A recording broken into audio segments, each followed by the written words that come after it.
Well, hello everybody. Here I am. I think Scotty's going to be along, although I'm not positive. Who knows? It's that time of year where uh, my man gets a little tired. So we'll see. Hopefully, we'll be here. If he's not, then this may be one short podcast. I don't know. We'll find out. Hopefully, you're all doing well here tonight. Just trying to hit you up with the hot mic deal. It's been quite the week. There's not a ton to talk about. I'm waiting for Hard Knocks to come on. I don't know if anybody saw it last night. I'm curious to see. I believe tonight should be the episode, and if some of you saw it, you can comment on it. I believe tonight should be the episode where we get a look behind the scenes of the Broncos and Browns. So I'm pretty excited about that. So I'm hoping um, that we'll get some more insight into that game and how they're gonna, approach it. I mean, I think it should be pretty cool to be quite honest with you, but I don't know. We'll find out. We'll see. By the way, we were going to be on. I mean, I'm on. Hopefully, Scott will be on. Both our kids had something going on tonight. Scotty may still be at the soccer thing he had going on. I don't know if it's a banquet or what. They're obviously not playing this late. Although I don't know. Does anybody? I think they do any more? Uh, do they still do indoor leagues? I'm sure they do every kind of league, right? I don't know if I've heard too much about indoor soccer leagues lately. Is that still a thing? Again, comment. Let me know. Broncos getting ready to take on the Indianapolis Colts, something Nate and I didn't have a chance to get into today. Peter Schrager was saying he thinks it's a must-win game for the Broncos, and if the Broncos don't get this done, he believes that they could get caught in the playoff chase. If you go, I guess, by record or whatnot, Broncos do have the toughest schedule down the stretch. Facing the Bengals, facing the Chargers, facing the Chiefs after this game. Not necessarily in that order because Chargers are ahead of Bengals. That is interesting, though. We got our guy, Justin Herbert, not necessarily our guy. He's clearly Jim Harbaugh's guy. Justin Herbert's got a hurt ankle, popped up. He's got a bad thigh. He's got a bad ankle. His back's been bugging him. Guy's been beat up, man. I don't think the Chargers' offensive line has quite played the way they expected them to. Probably something that, Jim Harbaugh is going to work on in the future. But I am kind of curious if the Broncos can get past this Indianapolis Colts game, then I think they're in the driver's seat to get a playoff spot. I don't think they'll get caught because the Colts will have lost. Dolphins are having a bit of a rough time. I suppose there's they didn't really get into it on Monday night's game. Allegedly, the Bengals are still in the playoff race somehow. But, that's one of those where they need about 90 teams to lose all in the same weekend in order for that to kind of work out. So I think if the Broncos can get this game, I still feel like 10 is going to be an important number for them. Hopefully, it doesn't come down to the Chiefs game at the end of the year. What I'd like to see, and we've talked about it, and Nick Kosmider pointed it out, we could see the Broncos. If the Broncos, let's say they just find a way to win the next two games, which is not out of it's not out of the realm of reason. Now, I know the Broncos didn't have the best of luck or didn't really play a good game, frankly, against the Chargers the first time those two met, but it's the division. I think the Broncos are playing better football right now than they did against the Chargers back then. So if the Broncos can lock up and get to 10 wins in the next 2 weeks, maybe it's the Broncos that aren't playing anybody by the time we get to the end of the year. Let's see here. Daniel asked, does Mike Malone survive this homestand? I wish Scotty was here to help answer that. Yeah, I don't think anyone's going anywhere. No one's going anywhere. Looks like Scott's just now seeing it. Let me hold on, folks. Sorry. Telling him we're already going.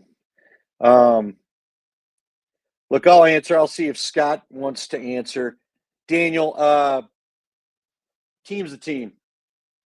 The team's the team. I don't think if Michael Malone leaves, it'll be on his own accord. I would think that way. Now, look, is that out of the question? I don't know. I don't know how he feels. I don't know if everyone's feeling their chili over there, each other's chili over there, But look, Michael Malone's got the contract. Calvin Booth doesn't. I think Calvin's the one that's trying to prove himself in this very near future as far as what's going on right now. And we'll wait for Scotty to get situated, and we'll throw him in there. Where are you? Sitting on my stairs, Andy. I misplaced my phone. Been looking around for my phone for about 10 or 15 minutes. A lot of phone function. Had up in the Had it up in a spare bedroom that I'm using as my wrapping room. Gotcha. The old special room. I'll tell you what. We jumped into the sports talk first. I got to get your Bronco opinions. All right. Daniel keeps asking this. How hot is Mike Malone's seat after the Wizard game? It looked like he lost the team. Will he survive the homestand? We're not there yet, right, Scotty? To me, I just got done saying I think if Michael Malone were to leave anything right now, it'd be on his own accord, wouldn't it? Yeah, I don't think he's close. We had him on the show today. He sounded good, upbeat, so they had a great practice. They bounced back and answered that loss to Washington with a much better team in Atlanta. So no, there's no hot seat there. Yeah, that. But Daniel, I mean, but that right there, that opinion right there is the the sports mode we're into nowadays. That something looks good for a little bit, it's the greatest thing ever. If something looks bad for a little bit, it's the worst thing ever. Yeah, I just think I think it's a little growing pains right there. And listen, you're. I know you brought in Russell Westbrook, and for the most part, what he's brought on the floor, he's not shot the ball well, but what he's brought on the floor with Everett, doggedness, and everything else has been pretty good. But they just, I mean, they really haven't had. I mean, Murray's. I mean, Gordon's already missed 12 of the 22 games. Yep. Murray's now missed 4, 5. If he misses Friday, it'll be 6 of the 23 games. So he's missed 5 of the 22. So he's missed almost a quarter of the games. Gordon's almost missed half. And no one else from that bench has stepped up and said, okay, I'm going to be Mr. Consistent and get you 18 a night. Listen, Russ is going to be Russ. Russ is going to be about energy, downhill. Here we go. You need Strother. You need Hunter Tight. You need somebody else who can actually score on a consistent basis on the bench. Listen, the Washington game, no Gordon, no Murray. And listen, Michael's a great shooter, but that's what he primarily is. And if he stays outside, all you do is put a body on him and you take him out of the game. That's what Washington did. And guess what he decided, which is a good sign for me. He decided Atlanta wasn't going to do that, and he started cutting to the basket and also started getting layups again. So when Michael Porter stands, Michael Porter's an easy cover. When Michael Porter moves, he's going to get layups. He's going to start making a shot. I mean, those 2 games, I mean, you went 1-1 in those 2 games against a bad team, admittedly, in Washington. But your best 3-point shooter was 1 of 11. Yeah, man. It's I would say this, and look, I understand fans' frustrations, and I think it's only being raised up by the fact that everybody on now, the hot thing to do in the social media world is to talk about how the Nuggets can't waste the prime of Nikola Jokic. Yeah, we're all aware. We all got that, right? Nobody here wants to do that, but that becomes the new talking point because I feel like, frankly, for most of the national media, it feels like it's hard to talk positive about Denver. You know what I mean? So, all right. So then find the next new negative. Bob Myers is the one that came out and said it. And look, I'm not saying the point isn't true. Let me be clear about that. Yes, no, everybody would like one more trophy in the case before Nikola calls it a career. But remember, it's not unprecedented to not have the Broncos had the best quarterback in the league, in my opinion, for the longest time. And not till the end of his career could they actually get the guy a trophy. It's not hard. It's not easy to win trophies. It just isn't. And so I get Daniel in particular, since you asked the question, and hello, Deanna, we're pleased you joined us. But I get the question. I get the frustration. Nate pulled out an article from The Athletic today, and I wish I could remember who wrote it, but it was a great point. By NBA bylaws, and we just need to make this clear for everybody, by NBA bylaws, the Nuggets cannot trade Jamal Murray until next year. They cannot trade him until that contract kicks in, and it does not kick in this entire season. Well, so I don't know. It's not from the kick in. It's if the contract. Well, I guess it is, but It's from 1 year to the day you sign the extension, which is basically right before the season. And you know who else signed an extension this summer, right? Michael Malone, I thought. Aaron Who? Gordon. Aaron Gordon, yes. What? Does So anybody want Gordon traded? I don't want Gordon traded. No, I don't want. Well, listen, you don't necessarily want any of your favorite guys traded ever. But two of the guys that would hold value, guess what? You can't do. You can't move them. Right. So well, then you got a team whose percentage wise is shooting a three okay, although they're not getting many threes per game. I think they're 29th in threes attempted per game, 29th or 30th, and they're like fourth in 3-pointers made. Right. So you're saying, well, right. I want to shoot 10 or 12 more. But when they lose games, I mean, they made 6 threes in that game in Washington. When they don't make threes, they tend to lose games. Well, and they don't cover the 3-point line well either. Well, they haven't. You give up a lot of threes. Look, I guess my point is, and this is something just to kind of put a bow on some of the points from this article that we all got to remember. And I would say you brought this up. MPJ, if you want to trade MPJ, it was it was Mark something, one of the national writers. I think he was with the Athletic. I think it was Mark Stein. He pointed out, hey man, we're not sure. A lot of people aren't positive that MPJ would get passed by a team's medical team. And you've said that. So, I mean, again, this is the reality. And look, if MPJ plays like he did and can get the 3-ball going, like you just said, we don't really want him gone anyway. Yeah. Okay? It just needs – I just think, yes, this is frustrating. No, I don't want you losing into the Washington Wizards. You absolutely shouldn't. But guess what? They've lost to Detroit in the past.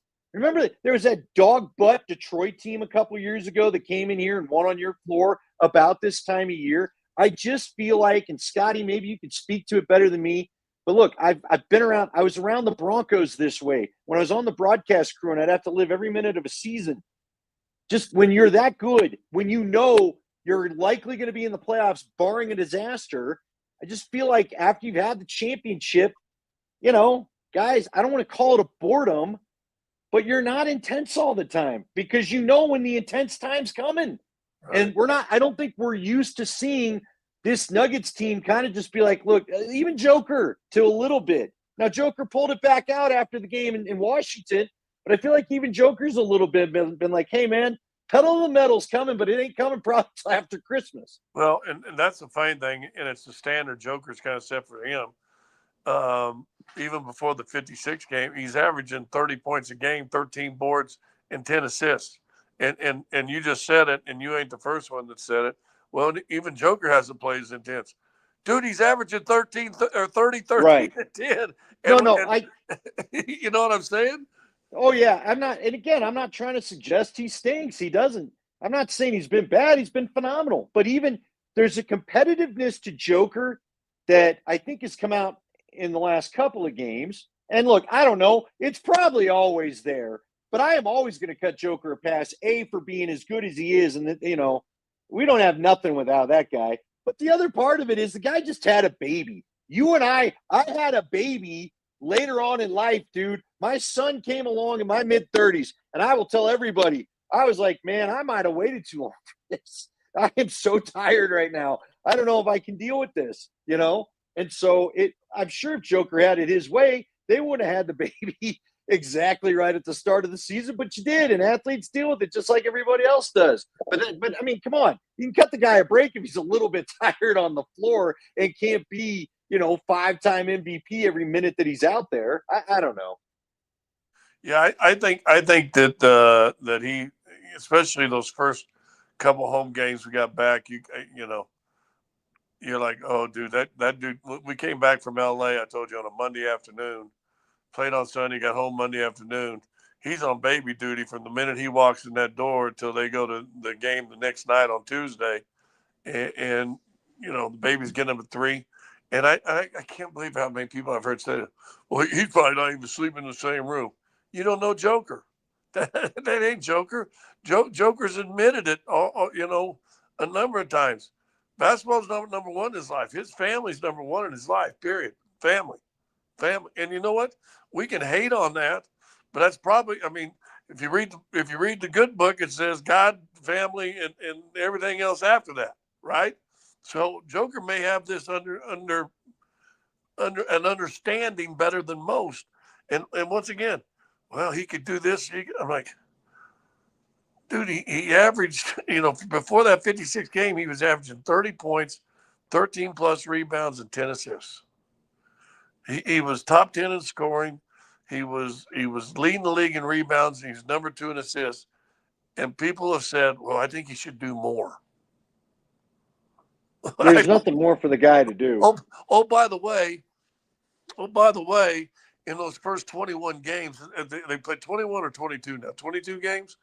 In those first 22 games, he's got 9 triple doubles, 3 games of 40 and 1 in the 50s.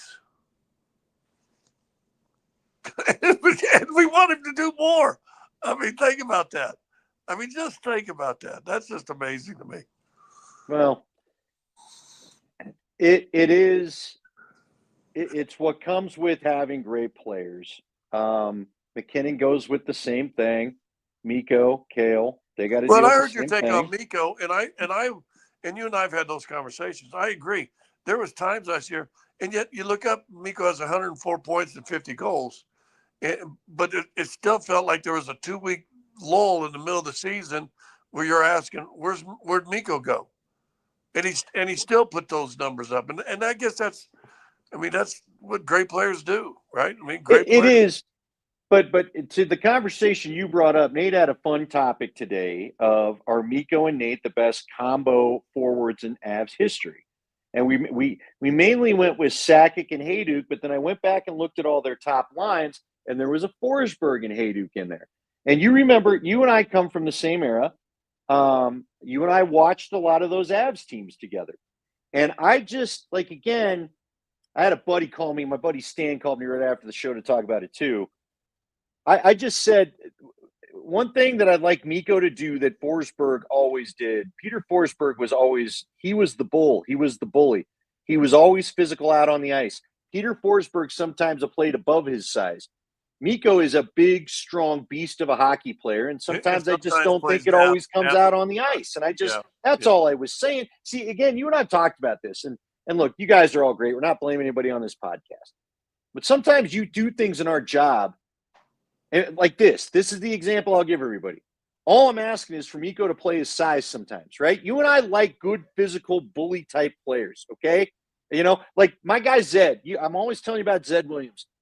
Shit went down in the first Mammoth game. One guy wouldn't get off his goal. You know what Zed did? Pinned his ass to the fucking ground and let him know, you're out of this. You're done. I want a little of that in everybody, all right? I want every team needs someone that says, we ain't putting up with this shit tonight. And look, I'm talking to a guy whose job that was.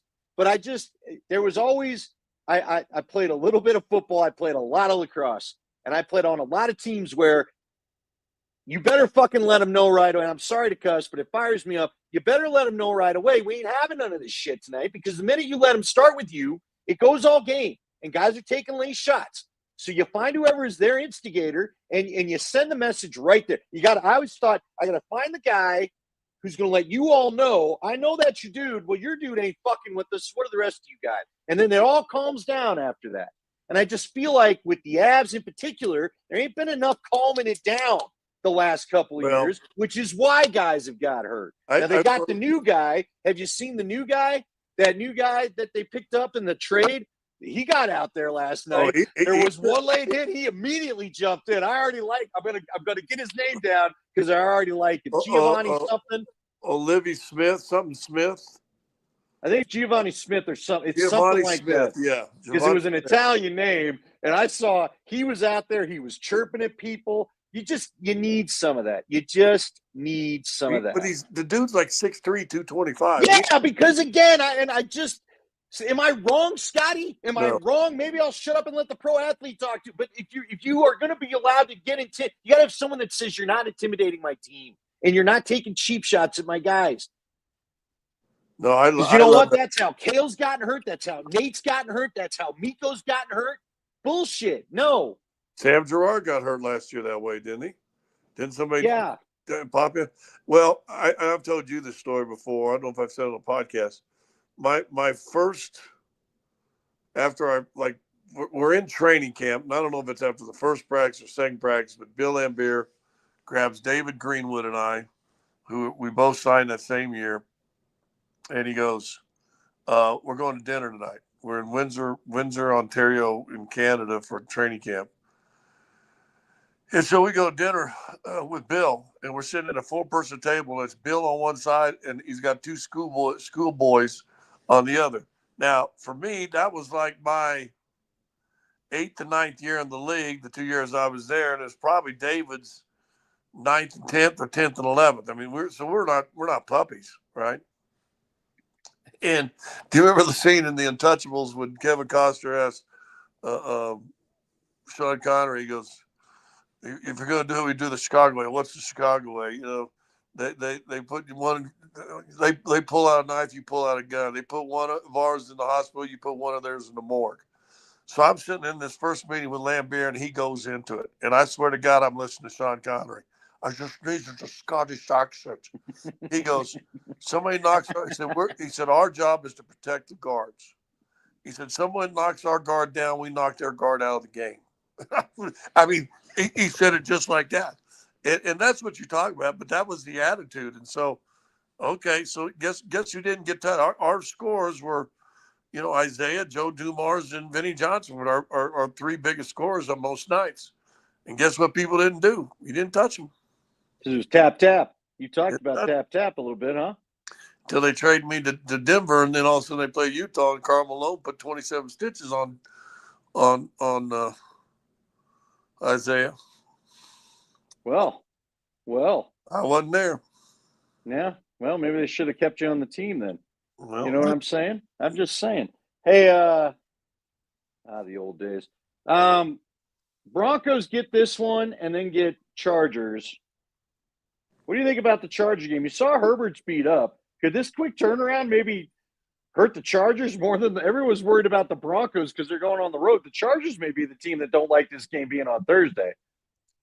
Yeah, you know what I thought about the biggest game though to me of the last four is Sunday. Because you got to have this one. You can't slip up. You slip up some way and do something. I thought all along, and everybody said, well, they want to play the Chargers on a short week so they can be ready for that other game. And I'm like you. I'm more thinking that, listen, I'm thinking they don't want Harbaugh, 3 or 4 extra days to get ready for what Denver's putting out there now. And I'm almost thinking they did it to penalize, but the Chargers had to say yes too, right? I mean, it wasn't just Denver that said. No, Chargers, because they were the home team. Denver got the option only because it was going to be their second road game on a Thursday. Chargers had no choice. Well, I maybe it was to protect them for that game against Cincinnati. But it's working out. I'm almost thinking now that you're right, that maybe this plays better into Denver's hand. You got a younger team, right? You got a younger team than the Chargers do, so who knows? And you got a guy that maybe, you don't want him game planning against them as well. Yeah. No, there's no doubt about it. Because, again, wouldn't you say I'm comfortable saying the Broncos are playing better football now, especially offensively, than they were the first time they met the Chargers. Fair enough? I agree 100%. And we got to see this weekend. I hate jumping up 2 games away. You better take care of business, Colts. No, you absolutely have to. It doesn't matter. But if you take care of business, Colts, I think they can beat the Chargers. I wasn't overly impressed, even in that close when they lost to Kansas City on the doink field goal. I mean, I wasn't overly impressed with the Chargers on that either. I think Harbaugh is going to, he's got a system, and he wants a system how his quarterback to play, and he's going to take a guy that was Dan Marino-like numbers, and he's going to turn him into, regular pedestrian guy numbers, but they're going to try to run the ball. Listen, I think Denver. I'm less worried of the Chargers game than I am the Colts game. Really? Yeah. All right. Hey, did you just watch? The first 10 minutes we talked about the Washington Wizards. Did you ever think that game was going to happen like that?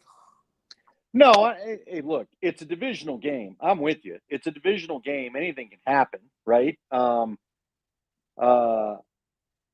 But you got the I Colts don't. coming in here. The Colts are like the Wizards, and No, should you're win it. right. Okay, You I see what you're saying. Yeah. should win it. Should be an easy game.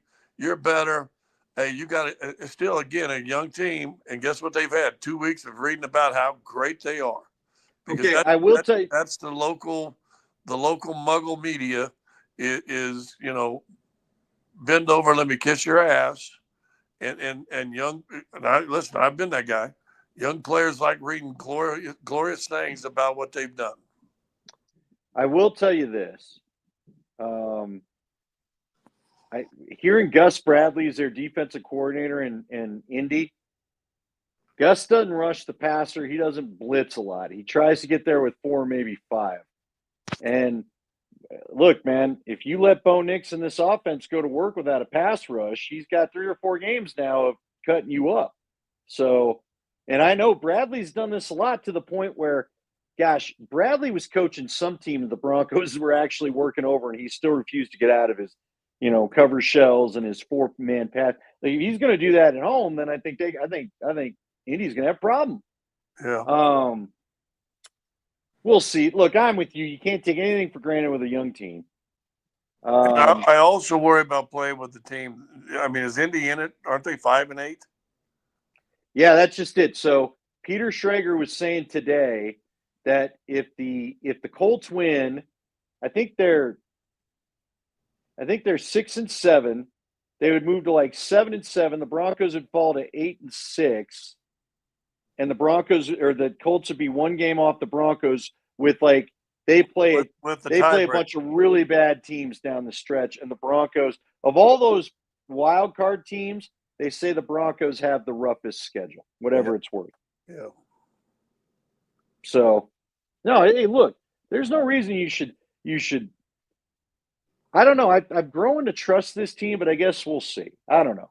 It feels like, Scotty, did you ever have a year as a pro athlete where you just felt like things were going your way? Where I don't want to call it destiny, but you just kind of felt like you were getting some breaks? Because I feel like the Broncos, they're improved.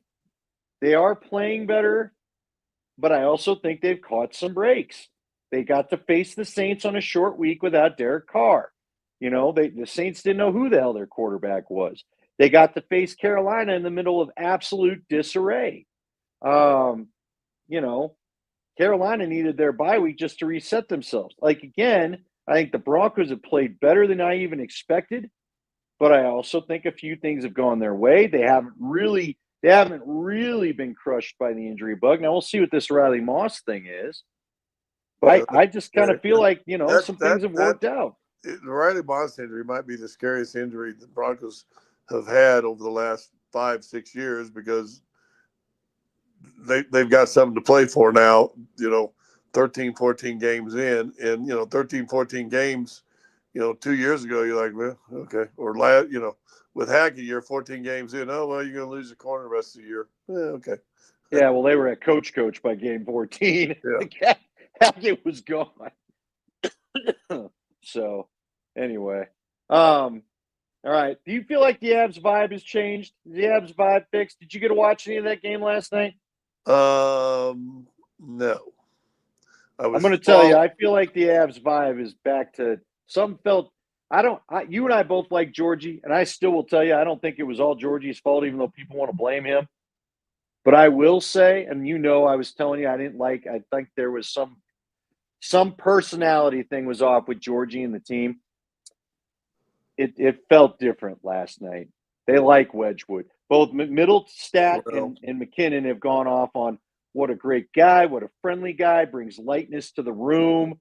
I think Wedgwood might be a balancing act you and I have been talking about for some of the tension in that thing. Someone told me that Wedgwood is a glue guy. Oh, yeah. And even that first game he played, right, and they made him wear the big hat, and he's wearing it. All he talked about was how good the lines in front and all the stuff, and Bebet being and ding and he came in with the right attitude, and now they bring in with the cat they just traded for Blackwood. You Yeah, got your Wedgwood, your Blackwood, your you Fairway bring Wood, your bring 3 wood. Blackwood in, and I'm wearing a shirt that says Morning Wood, but well, I am. Rocky Mountain But Men's. Blackwood and Wedgwood played together, and so that there's a chemistry and bond between those two guys also. And D-Mac talks about going in the locker room that Georgie, and listen, some people are just like that. He said he just he just didn't talk to anybody, and didn't really have didn't seem palling around with a whole lot of dudes. And now you bring two guys that are close, that have worked together with each other, also understand that that you've got out of purgatory in San Jose, and also now, and bad teams. Well, now look what we can do. Same thing with Smith. I was excited about him when I saw that and read up on him a little bit. Still a young guy, big and physical. That's exact kind of a forward they needed. Oh yeah, there's no doubt. At least a guy that you got to have a guy. They never really replaced McDermott, and I know that a lot of people in this town want as much skill on the ice as possible. I don't know if Giovanni Smith's going to be your top skilled guy. I don't know if he's much better than McDermott as a hockey player. Maybe he is. I don't care.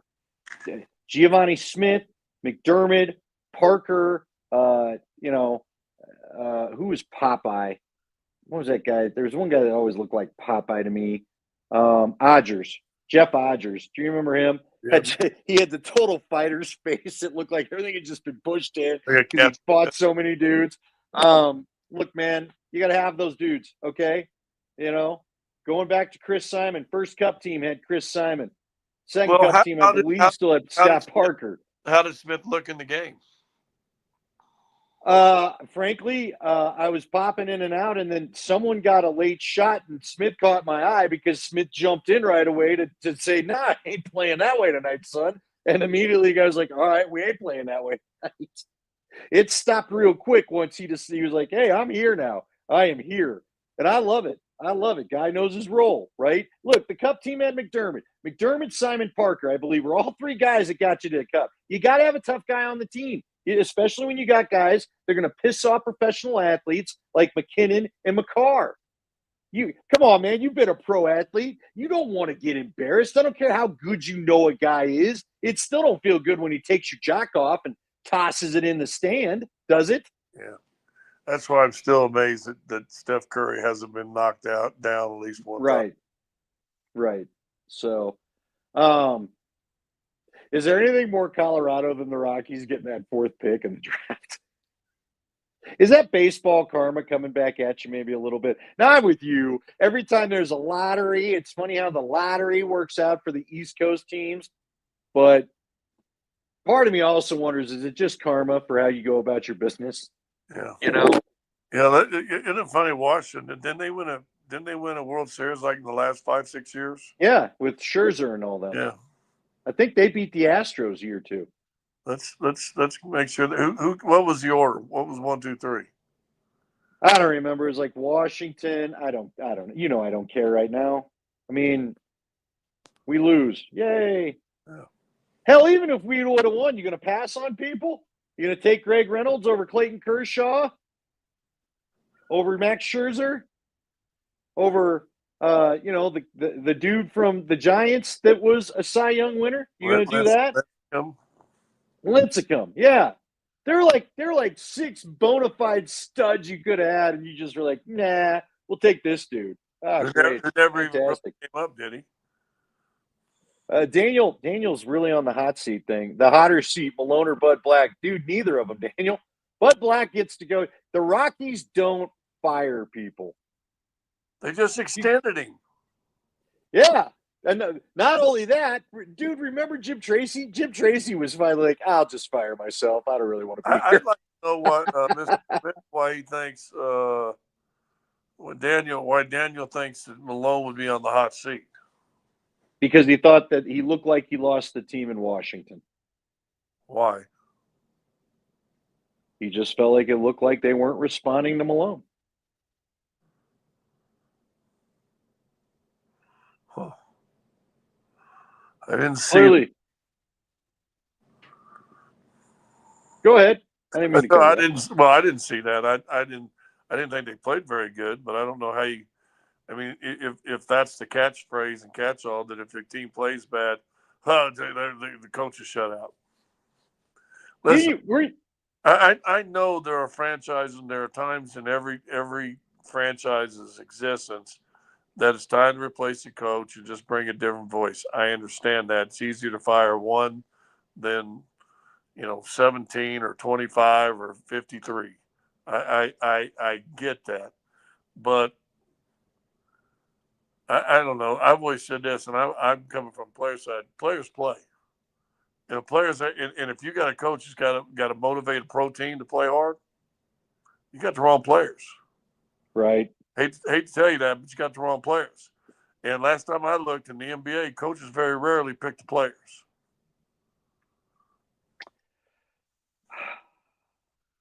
Yeah, you also told me. Look, man, I think this in-season tournament's messing. Oh, wait. Now I got to respond to Taylor. Okay. You will 100% use a similar scenario against Sean Payton the moment you get the chance to. I don't know what that means. He knows. He was saying earlier you don't like Sean Payton. No, I no, but you don't listen well, Tyler or Taylor. You haven't paid attention at all. I don't like him personally. Do I think he's a good coach? Yeah. Do I cheer for him to fail? No. And that's what people don't understand. I'm a Broncos fan. I don't care. I hope Sean Payton's here for 12, 15 years and this thing rolls. I don't care about that. From a personal standpoint, he's not my cup of tea. He wouldn't be a guy I'd say, well, let me go see it if I want to go have a beer with the guy. Probably not. But that's me. And that may be more my personality. But do I want him to fail? Hell no. Do I like him? No. Do I think he's a good coach? Yeah. Yeah, Taylor, just, look, he doesn't treat people the way that maybe some of the past people have. But again, it's about winning right now. But that doesn't, it affects those of us that know people in the building. And Mike Shanahan won 2 Super Bowls, treating everybody with a lot of class. And it's just not necessarily the same standard. Now, again, for fans and for those of us that are just watching the football, cool. Just do your thing. Just keep winning. All good. You and Bo Nix look like you got a great mesh going on. Hey, just keep it going, right? I said 3 or 4 weeks ago, one of the takes, I don't remember what game it was. I don't know if Bo Nix was the best quarterback in the draft or anything like that. But I would even say that maybe even over Jaden Daniels and maybe over, the first pick. I'm not sure that there is a better match made in heaven than Bo Nix and Sean Payton. And I'll be honest with you. Would Mahomes be where Mahomes is if Andy Reid were not the head coach when he got the job? If who was the longtime guy there that coached there that could never win in the playoffs in Kansas City? Oh, Schottenheimer. Do you think Mahomes would be the player he is now with Schottenheimer's first 5 or 6 years? I don't know if he would. That right there is a match made in heaven. Those guys. Yeah, I'll say this. Sean loved Jaden Daniels more than he's telling anybody right now. And this goes back to some of the things that drive me and Scotty nuts, Taylor. But I know for a fact, he liked Jaden Daniels more than he's saying. Now, I do believe. Bittersweet, you're exactly right. I don't have to like him. He's working there and our team is better. Absolutely. I'm talking at the personal level. I don't like him. But I ain't cheering against him. I will tell you this, though. I don't know if people sometimes are even really fans. I don't know if you lived over the last 9 years like I have. I mean, have you since Super Bowl 50? Have you seen the black hole of playoffness for the team I cheer about? You got a thread of about 8 homeboys that you got to hear Kansas City this for the last 8 years. I do. I ain't cheering against him because hey, when you switch a coach, very rarely do you have a turnaround like when Gary came in. And all of a sudden, boom, you're winning the Super Bowl. That don't happen very often. No, you're right. But that also was, look, man, Sean Payton, here's what I'll say. Sean Payton has changed the culture over there. There's no doubt. They're not losing close games. Now, the end of clock, the clock management's got to get a little bit better. They got to clean up some penalties. But This is only year 2. And really, for him, let's be honest, this is year 1 for Sean Payton for the most part. Yeah. He and Russ, he did not want to work. He did not. He decided by He did Halloween he not didn't like want it Russ. to work with Russ. He wanted Russ out of there and still found a way to make it work until about mid-December after the Detroit game, where I think he just decided, I can't take this dude. I can't do this. Well, So I'm getting I him the hell go out of the back. way. I still go back to the home game when he got in Russ's face and Russ backed away. He did it about the same, the third or fourth game. He did the same thing to Bo Nix, and Bo Nix went right back at his ass. And that right there to me solidified. In fact, I don't know if it was somebody that used to play for Sean Payton in New Orleans who said, "Yeah, he challenges you, if you will, he's probably done with you." And I There's went, no doubt. "There it Because is. he's old school. There's the Russ thing. There's the Russ thing right there. What did I used to do to you as a producer?" Me and you had a conversation one time. Was I hard on producers? Yeah, but I told people, look, I'll tell everybody this story. I'll tell you for mine, because I tell it to kids all the time. There was one time they all laugh and they can't believe um, you said it to me, but I go, look, this is the era I grew up in too. But there was the one day where I mean, look, there are a couple days like this, but there was one day where you in particular, it was a summer, there wasn't a lot anyway. Knowing you like I know you now, but I didn't know you this way at the moment, you were stressed out because there wasn't a lot of stuff to really come up with, right? So I called you at 9 o'clock or 8:45. We had a rule. We had to get this shit figured out by like 9 o'clock, because if we wanted to call anybody East Coast time, by 9 o'clock our time is 11 o'clock their time. So if I'm trying to get guests, I can't be calling them after lunch. You had to get this crap going, right?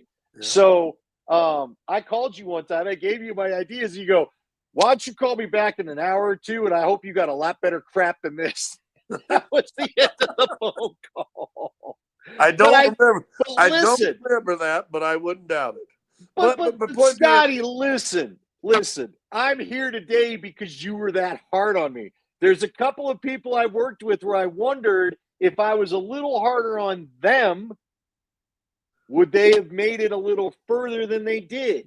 Does that make sense? Yeah. Yeah. I don't, for one, I'm not mad at you guys. Again, but listen, I took tough coaching because that was the 80s, man. I had coaches where I grew up in a time. I tell these young kids that I deal with all the time, I mean, you'll appreciate this. My Vista kids, when I was coaching my Vista kids, I was a yeller. And they came to me and they go, Mr.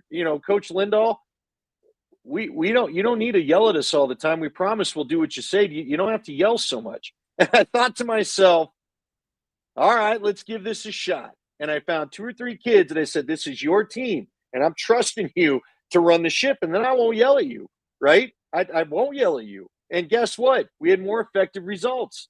But again, the way you worked with me was how I was always coached. I had one time, I'll never forget, I was an all-state lacrosse player my senior year of high school, okay? This is the meanest thing. This was like in front of everybody. All right? I'm having a practice. I had strep for a week. We're getting near the playoffs. I scored a goal. I started screwing around with my friends and acting. And my coach just out of nowhere, oh, Jesus, finally the all-state guy is going to show up. Well, I ain't seen you in fucking 3 weeks, so I hope that's going to stick the fuck around for a while, dipshit. Quit celebrating. I mean, that was how we were, and I was in high school. That's how we were talked to, right? Am I wrong? You can't tell me you have. Now, he didn't do that to me every day, but that was common. Somebody was getting it in practice every day. So I know what Sean Payton and all those guys are about, right? Right? Was that not the well, you seem shocked. I can't believe you can't tell me that with Eddie Sutton and who's your guy at Purdue? He went on to coach Purdue. Gene Cady. The assistant. Gene Cady. Gene Cady. Your stories had me scared of Gene Cady, and I never even met the man. Oh, dude. Yeah, and you know what? It turned out as he got older, and I see Gene around, he thought I was too soft or whatever. I don't. Well, it doesn't matter. It was different. I still believe John Wooden was a wizard of whatever they call him, Wall Street. What do they call him? Wizard of whatever, Westwood. Westwood, where they are. Wizard of Westwood. But he said in one of his books that you don't coach everybody equally, you coach everybody fairly. He says, and Andy I can yell at Scott I can't. Scott's too soft. So I got to find a different way. And it's no different nowadays. You're going to have guys, even on Sean Payton's going to have guys that he can probably chew some butt, and they're going to respond in the right way. Russ obviously is not a guy you chew butt, and he didn't respond the right way. And Sean Payton, he's done with that. But whatever. Let me ask you this though. You know what I will say? I got to give Bo Nix credit for this too, because you guys I think played it. He talked about his leadership style today. I do think Russ came in too much of I'm the freaking man, and I think Russ had a touch too much of the I'm the savior. So here's what you know what I mean. Here comes the camp. Here comes this. Here comes my motivational speeches. Look, man, Peyton Manning led a lot of the way I think Russ tried to, but Peyton Manning was a motivational speech guy. Peyton Manning was like, make the damn play. Do you know what I'm saying? Yeah. And I think I give Bo Nix a ton of credit because I do think he's gone about it the right way and didn't try to come in and be like, all right, I'm like, you know what and Marie's going to get mad about this. You know what? And Remember, I'll go along with this too and see if this is in the same vein you're talking about. You anointed Bo Nix, and he's a rookie. And that sometimes can be very dangerous. And maybe it's basketball because there's more prima donnas or something, but I've seen guys anointed at a young age, and all they are the rest of their career. They'll throw up some beautiful numbers, but they're the anointed one. And what have they done? What's Zach LaVine done in this league, really? Yeah, he's making $50 million and jumps out of the gym. Well, they're having another fire sale in Chicago because but he was anointed early. Ball in Carolina. I'm talking basketball, but it's the same thing. So they anointed him early. And fortunately, and this again, why maybe this is a perfect match with Bo Nix and Sean, is it hasn't gone to his head, and he hasn't tried to take advantage of it. I've seen guys, and I'll talk to you about this on here because I don't want to get too deep. Guys all of a sudden get a little playing time, and all of a sudden, next thing you know, they're coming in. They got that gold dime studded necklace on. All of a sudden, they got the Gucci bag, and I'm like, dude, you had 8 points last night. Good, nice job. But I think I know who you're talking about. By the way, I can take a guess. You ain't been anointed yet, So yeah, it's like the Smith kid. It looks like Listen, you and I grew up as blue collar kids. We had to fight for about everything we wanted or needed. I remember. You tell me your bike story about putting on layaways and doing all the odd end jobs to get it. I did the same thing with a first baseman's mitt. My mom I think gave me $5, and the thing. Imagine this for a baseball glove. I think it was $29. Mom gave me $5. Man, I mowed yards out my wazoo for the next month and a half. About 2 weeks into the season, I was playing first base with a regular glove. Finally, about 2 weeks of the season, I had earned, because I'm mowing lawns at $2.50 a lawn. So you got to mow a whole lot of lawn to get $30, right? Yeah, dude. And need the damn grass to grow pretty quick too, so you can do it again. And that's before sprinkler systems. So if somebody just wanted to let it go dormant, it'd go dormant. But no, but that's we want people to feel like they've earned it and they've worked through it. That's why, and I'm only using the word hazing because I don't know of a better word, but that's why rookies get hazed. That's why rookies have to pay. They have to pay their dues. So they don't feel like they're just been anointed and get everything on for free without working at it. And listen, why do you think there's a whole lot of first round busts? Do you think first round busts are busts because they never had talent? They ain't in the first round if they hadn't showed some talent. They're busts usually because they think they're the anointed one. Yeah, man. It's look, I don't care what business you're in, everybody's got to prove something to the room. It's just how it is. And are you with us? You know when I knew you and I made our connection, I'll name names.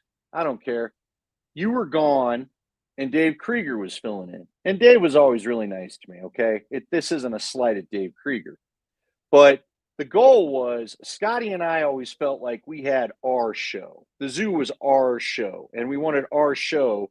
And that's you always made everybody feel like everybody that worked on it, it was somehow their show. You had a little piece of it, whether you're on the air or not. Because I wasn't on the air with you, to be clear with people. But we liked laughing. We liked off the. It's a lot of what you'll hear in both our shows right now. Because I've been heavily all the goofing around we got going on. They that all came from what I did with you because I know people need a laugh in the afternoon. We've talked about that a lot. Right. Dave Krieger came in and tried to turn it into an Irv Joe sounding show. And there's nothing wrong with that. No. But I remember you got back from vacation. You asked me how it went. And I just go, I don't know, man. It wasn't our show. And I feel like that helped win you over a little bit of I got what your show finally was. That we are not an everyday, we are not open the paper and let's talk about the first three things in the sports page, right? No, remember my line was we do the 3 E's of radio: entertain, educate, and inform. Yeah. And then we had our English teachers calling long lectures. But anyway, look. Listen, when you're sitting with your boys at the bar or Stan here or Bittersweets or Tyler or any of those guys, when you're sitting at the pub or whatever, and you're in your couch at home and your boys come over, man, I mean, you ain't just going, man, that looks like the Z-slot receiver was coming over to the jump thing, blah, blah, blah, blah. You're talking about this, and dude, look at that crowd. Look at my Broncos, and your mind's everywhere. You're doing all this stuff. You ain't just X's and O's.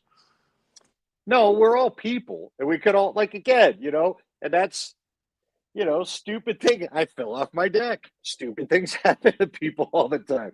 You burned a turkey. I don't know. You were always great at coming in and going, hey, is this happening? But remember my stupid lights going out? One of the Angry Andes you and Dave loved the most was when I told you about the dumbass the section of the icicle lights that just like it just gave me double fingers because each side was lit up and that one dumb part in the middle wouldn't light up. And I wasted all this time putting the stupid ass lights up for that. Didn't you have a big take on either the people that left them on way long or put them on too early too? Oh, it's the way long because again, and no, the other thing that gets everybody fired up is I hate white lights. Dude, then just put a lamp up. I need me some color. That's a Christmas tree. Oh, hold on. Yeah, you got to go change that. They did a study. Did you know? I read this study. I was thinking of you and Julia. They read a study where if you got I could switch that obviously to white lights if I wanted to. Yeah, that's too. Yeah. It turns out women like the white lights and men like the colored for the most part. So that was a fun little study. Oh, hold on. The warden walked in and said, I almost said the witch. The warden walked, hey, do you like the white lights on the trees or colored? I like colored. She said she likes color. Our whole front of the house is the colored lights. Well, that's because sometimes you are the woman and she's the man. It's all right. Everybody can switch roles. Well, you're the one watching the whole. Hey, I've been blaming Julia this whole time for you watching the stupid little the cabin in the Christmas woods or whatever. And it ends up it's you. She's the one having to endure it because of you, because you need a good cry that day. Listen, Jim Valvano, calm the hell down. Hey, now I got to ask you. We got to go here soon. Yeah, we do. Christmas movie. I got to ask if you've seen it. Violent Night. No, why would I see that?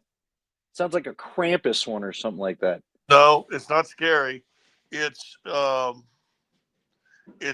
Hard times 20. Okay. With the Hallmark movie inserts this little scene. Oh, this little girl's so sweet. After she dropped a bowling ball down on some terrorist's head and he spiked it into a nail. I mean, it's the most violent movie. I mean, gun play, knife play, explosion play with the Santa Claus that I told you every good Christmas movie is about redemption.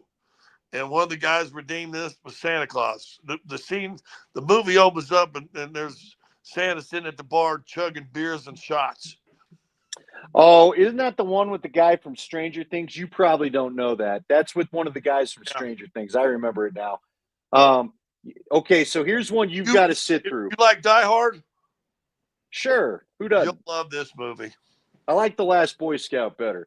Um, I want you to try to sit through A Christmas Wish. Apparently, it's on Netflix or something, and it's like the worst Christmas movie ever. Kyle Brandt's been daring anybody on Good Morning Football. He's challenged everybody to try to sit through it.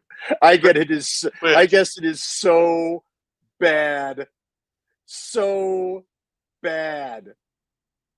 A well, Christmas Wish, just see, call like I guess it's just and a I'll terrible watch it love story. because I don't let critics tell me if something's good or bad. I either like it or don't like it. All right, well then I want to know if you get through it. We'll talk about it next week. A Well, Christmas Wish, what if it makes me Netflix. cry?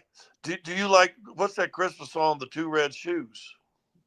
No, I don't love that song. Get the hell out of here with that. I don't need to hear about your dead mom.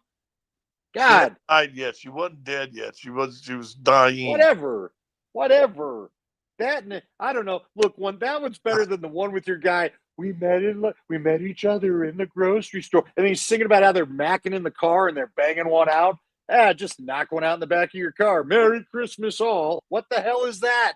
What the hell was that? What is that song? Jeez, dude. I don't have Come what on. you're talking about. Oh, I'll send it to you. You come on. They play it on Cozy, or they used to play it on Cozy all the damn time.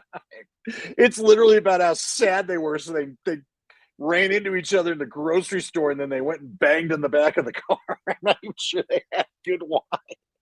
It's terrible. It's a terrible damn song. I'm kind of liking all the rock and roll songs about they're a little anti-Christmas, but still Christmassy. I don't know, whatever. Yeah.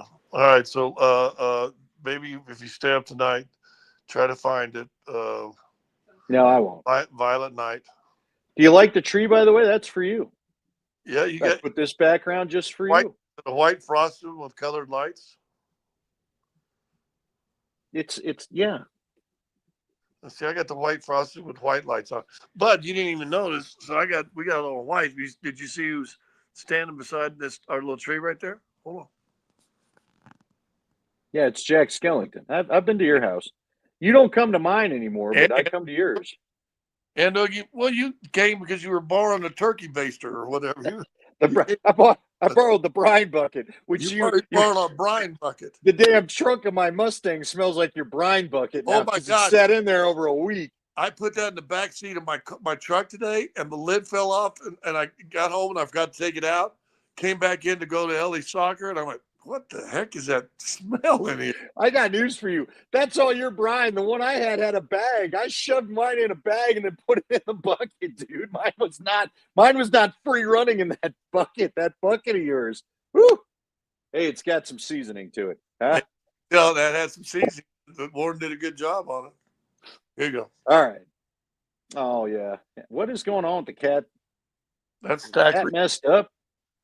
No. He's a kid. What do you mean he messed up? It's got like white streaks or something. It's Well, going gray. his hair's a little thin right there. Yeah, what's going It's balding. Your cat's gonna have the bald man's head. Hey, he's like Dan Tanner. He's got a little bit of a receding hairline at a young age. All I know is that cat had full hair when you got it. I don't know what's going on in your house, but you stressed the hell out of your cat. Well, I tell you what, he fights with his big brother, who's almost 2. Oh my God. And Bittersweet said he lost a kitty at Thanksgiving. Ours passed away about 3 weeks before Thanksgiving, about a week after we got this guy. This back from Hocus Pocus. All right. Well, thanks to Marie and Stan and Taylor and I think it was Mike earlier and all. We appreciate everybody listening. Everybody, Daniel it was. And yeah, we'll talk. What are we doing? Next week's not Christmas, so we'll be on next week normal time, hopefully. Do you have a Nuggets game? What are they doing after Monday? You know what? I'll be in Portland. Here's the schedule. Let me just tell you. So we play Friday. Right. Leave Sunday for Sacramento. Play Monday. On Monday. Stay overnight. Leave Tuesday afternoon, evening to go to Portland. Be there all day Wednesday. Play Portland Thursday. Spend the night. and then fly to New Orleans, have a day, and then play them, and then play back-to-back 22nd, 23rd. It's a special schedule right there. Someday we're going to find out who in the NBA hates the Nuggets so much. Yeah, Anyway. they'll play the 22nd, 23rd, 25th, and 27th. The Christmas game's at home, though, right? No, it's in Phoenix. Wow, you're about to go on a long-ass road trip then. Well, I'm not. Yeah, well, I'm gone. I leave Sunday and come back Sunday night. All right. This Sunday, so I'll be in Portland when you want to do our next. Yeah. Well, we'll connect with everybody. All right. Say goodnight there, Paula. Say goodnight, Binks. Night, Banks. Baldy. Get some Propecia.